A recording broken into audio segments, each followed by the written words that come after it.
সুনামগঞ্জ জেলার ভাটি অঞ্চলে চণ্ডীডহর মোহনা আজও উন্নয়নের বাইরে। দিরাই উপজেলা, জগন্নাথপুর উপজেলা ও শান্তিপুর উপজেলা এই ৩ উপজেলার সংযোগস্থলে একটি সেতুর অভাবে প্রতিদিন চরম ভোগান্তি পোহাচ্ছেন লাখো মানুষ।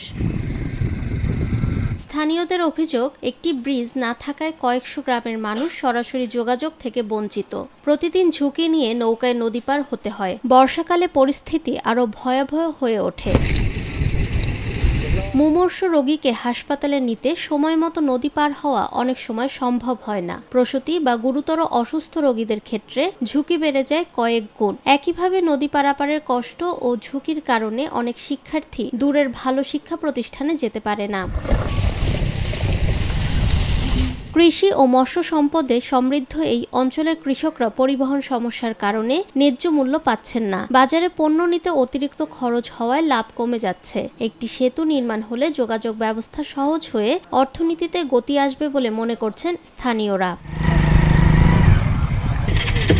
এলাকাবাসীর দাবি, নির্বাচন এলেই ব্রিজ নির্মাণের প্রতিশ্রুতি দেওয়া হলেও বাস্তবে কোনো অগ্রগতি নেই। তাদের মতে, চণ্ডীডহরে একটি পরিকল্পিত সেতু নির্মাণ শুধু যোগাযোগ নয়, পুরো অঞ্চলের জীবনমান বদলে দিতে পারে। নিরপেক্ষ, সত্য প্রকাশে আপোষহীন।